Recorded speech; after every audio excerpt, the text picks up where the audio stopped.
انت اشتغلت يوم، يومين، اسبوع، شهر، 2، 3 ومستني نتيجة؟ انا بشتغل اكتر بس هو بينجح اكتر واسرع، والمصيبة بقى انك بتبدأ تحس انك فاشل او مش وش نجاح. لا مؤاخذة يعني، تبص امبارح انت كنت ايه، النهارده بقيت ايه، وبكره هتبقى ايه. خليني افاجئك بحاجة، مفيش حاجة اسمها مثالية. عايز اقول لك ان الناس دي بصراحة انا ببقى عايز يعني ما علينا، فخ الناس. وده بقى معلم من اخطر الفخاخ اللي انت ممكن تقع فيه. واللي زي دول هم مش عايزينك تنجح، هم عايزين يفضلوا معدينك او على الاقل انك تفضل مبلط جنبهم وفاشل زيهم. فاكر اول خطوه خدتها لما قررت تبدا؟ فاكر الحماس والتفاؤل اللي حسيت بيه؟ بس بعدها فجاه حسيت باحباط وحسيت انك مش قادر تكمل. لو بدات ورجعت تاني احبطت وسط طولة الطريق ولسه مش شايف نتيجه او مستعجل عليها او بدات ووقفت، يبقى لازم تعرف انك غالبا وقعت في فخ من الخمسه اللي بيقتلوا اي نجاح وبيحسسوك بالعجز.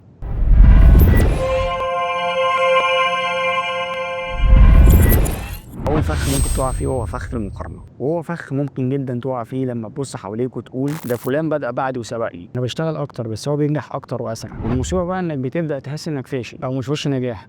لا مؤاخذة يعني، بس الحقيقة إن كل واحد ليه وقته اللي هينجح فيه على حسب مجهوده، وده طبعا بعد توفيق ربنا ليه. يعني ما ينفعش مثلا إنك تقارن الزرعة الصغيرة بالنخلة، كل حاجة ليها وقتها عشان تطلع وتنضج وتكبر. المقارنة الوحيدة اللي ليها لازمة إنك تبص امبارح أنت كنت إيه، النهارده بقيت إيه، وبكره هتبقى ايه. الفخ التاني اللي ممكن تقع فيه هو فخ المثاليه. في ناس بتبدا بس مش عايزه تغلط، يعني لو بدا يتقلب حاجه جديده زي عاده ايجابيه مثلا، تلاقيه شايف ان هو لازم يعمل العاده دي يوميا بكل سهوله، رغم انه في الحقيقه في اوقات كتيره يحس بكسل عن الالتزام بالعاده دي. او مثلا لو واحد يصنع محتوى وعمل فيديو مش بيرفكت، يعني يبقى ما ينفعش ان هو ينزل او ما ينفعش الناس تشوفه، لا لازم يكون فيديو ما فيهوش ولا غلط. ولو مثلا واحد جات فكره في دماغه وهو ما اشتغلش عليها ولا طورها ولا حتى كتبها عشان يعدل عليها. بس خليني افاجئك بحاجه، مفيش حاجة اسمها مثالية، في تحسن بيجي مع الوقت، تحسن في كل حاجة انت لسه بتبدأها مهما كنت وحش فيها او مش شاطر يعني. واي مشروع او حلم اتولد صغير وبشوية غلطات كبر، مع الصبر على الغلطات دي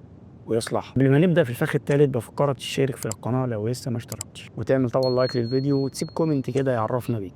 طبعا مش محتاج اقول لك ده بيدعمني قد ايه. الفخ التالت يا معلم هو فخ الناس، وده بقى معلم من اخطر الفخاخ اللي انت ممكن تقع فيها. لانك هتلاقي مثلا اللي يقول لك يا عم انت بتضيع وقتك، ركز في شغل مضمون، هو في حد اصلا بيكسب من كده؟ يا عم انت جاي تصلح نفسك وتشتغل عليها دلوقتي، خلاص فات الاوان يا عم. عايز اقول لك ان الناس دي بصراحه انا ببقى عايز يعني ما علينا. لازم تعرف ان اغلب الناس دي بتتكلم عن خوفه هو مش خوفه عليك، واللي زي دول هم مش عايزينك تنجح، هم عايزين يفضلوا معدينك او على الاقل انك تفضل مبلط جنبهم وفاشل زيهم. مش هتسيبهم في الضلمه يعني لوحدهم تخرج انت النور، لا لا لا لا لا، لا نعيش عيشه فل لا نفشل احنا الكل. فاياك ثم اياك انك تسمع للناس دي اللي ما عندهمش نفس الحلم ولا نفس الطموح، لانهم مش هيشوفوه ولا هيحسوه زيك.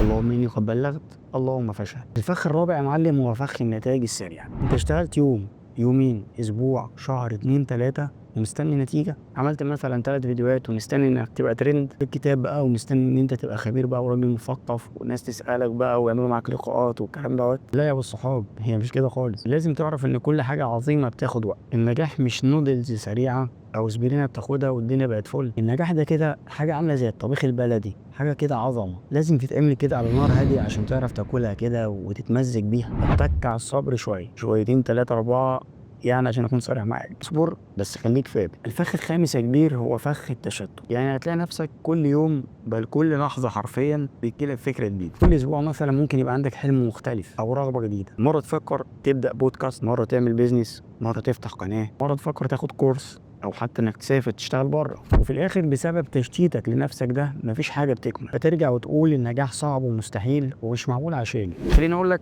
لا والله، انت بس اللي عايز يكون كله في ايدك، وده مش صح طبعا. كل اللي مطلوب منك في البدايه انك تركز على حاجه واحده بس وتستمر فيها لحد ما تديك نتيجه، وبعد كده يا معلم وسع بقى براحتك. بس البدايه لازم تكون مركزه على حاجه واحده. ورسالتي ليك في الفيديو دوت، عايزك تفكر كده انت وقفت ليه، انهي فخ من اللي احنا قلناهم وقعت فيه، ولو عرفته نص الحل معاك. ابدا تاني بس المره دي وانت فاهم انك هتقع عادي، فاهم انك ممكن تتاخر برضه عادي، بس الاهم انك ما تستسلمش. لو شايف ان الفيديو ده لمس حاجه جواك ورجع حمسك تاني، اكتب في الكومنت انا مكمل، واكتب اسم الفخ اللي انت خايف تقع. شارك بقى الفيديو مع مصر كلها، مش معقوله يعني. يلا نكمل الرحله سوا، ومبدأنا واحد، نبدا واحنا مش جاهزين ونكمل واحنا بنتعلم. استنى الفيديو اللي جاي في السلسله اللي اقول لك فيه على العلامات اللي هتعرفك انك ماشي صح حتى لو لسه ما وصلتش.